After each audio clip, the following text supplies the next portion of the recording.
Kembali di Anju Sore, pemirsa, Kampung Susun Akuarium telah siap dihuni warga usai diresmikan oleh Gubernur DKI Jakarta kemarin. 107 unit telah selesai dibangun dari target 241 unit.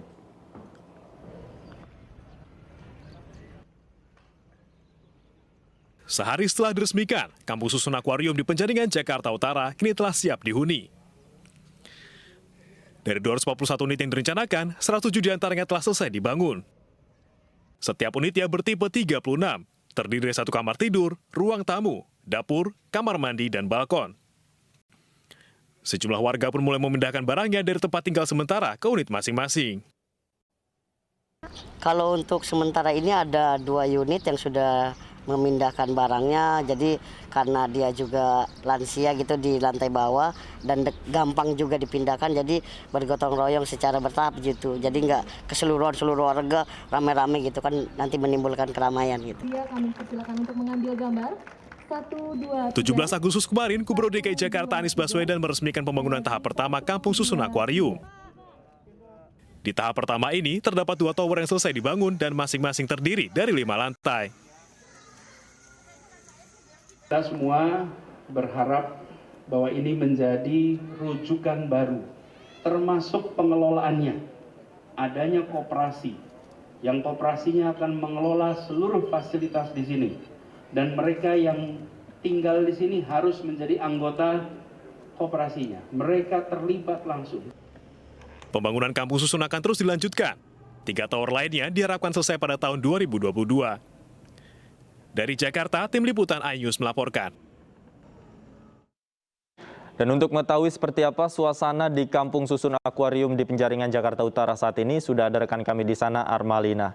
Armalina, bagaimana situasi di Kampung Akuarium saat ini? Apakah warga sudah mulai menghuni rusun tersebut? Ya, Davi, usai diresmikan oleh Gubernur DKI Jakarta Anies Baswedan, ini 109 unit Kampung Akuarium sudah siap dihuni. Namun memang sampai saat ini belum ada warga yang menghuni di setiap unit. Dari penjelasan Ketua RT setempat ini mengatakan kemungkinan 1 minggu setelah peresmian ini warga akan mulai menghuni unit mereka. Namun sekarang warga ini sudah memegang kunci masing-masing. Nah, saya dan juga kameramen Hairul Arifin akan menunjukkan bagaimana fasilitas yang ada di unit Kampung Akuarium ini. Yang pertama, ada 1 ruang keluarga yang cukup luas. Ini dan sedikit bergeser ke sebelah kiri juga memiliki fasilitas dapur untuk bagian masak-memasak, dan kita akan bergeser ke bagian belakang. Nah, di setiap unit ini juga memiliki 1 ruang kamar tidur yang sepertinya ini salah satu warga sudah mulai memindahkan barang mereka meskipun belum seluruh barang dipindahkan. Yang 1 kamar tidur ini juga cukup luas, bisa diisi hingga 2-3 orang. Selain 1 kamar tidur, di 1 unit ini juga tersedia kamar mandi, 1 kamar mandi, dan juga di bagian belakang memiliki 1 spot untuk halaman, bisa digunakan sebagai mencuci pakaian dan juga untuk menjemur pakaian warga yang tinggal di unit ini.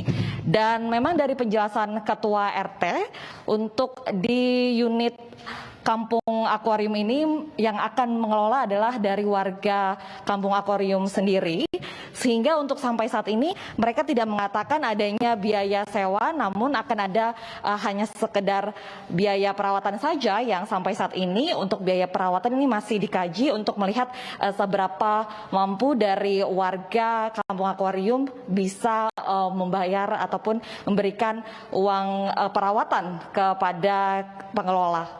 Davi.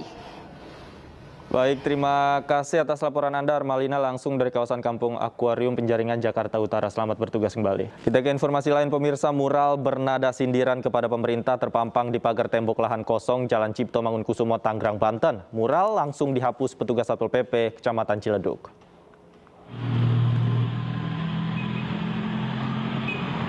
Petugas Satpol PP Kecamatan Ciledug menghapus mural bernada sindiran kepada pemerintah yang terpampang di pagar tembok lahan kosong Jalan Cipto Mangunkusumo, Ciledug, Tangerang, Banten. Mural bertuliskan wabah sesungguhnya adalah kelaparan dihapus petugas dengan lapisan cat baru.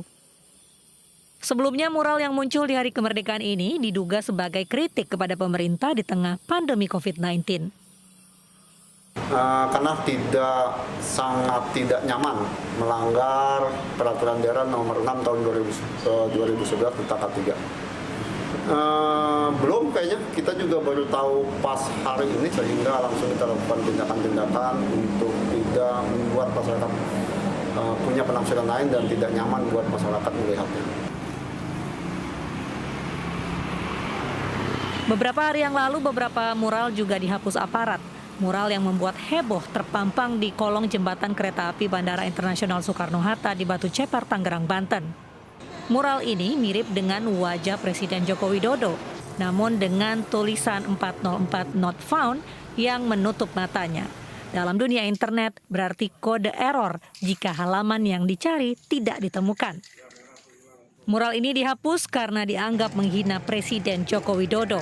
Pro kontra terjadi di media sosial karena banyaknya yang mengkritik penghapusan seni jalanan itu. Dari Tangerang, Banten, Sukron, iNews melaporkan. Rebutan tahta Keraton Kasepuhan Cirebon terus berlanjut. Pihak keraton yang berkuasa saat ini menyatakan tidak terpengaruh dengan aksi penyegelan kemarin.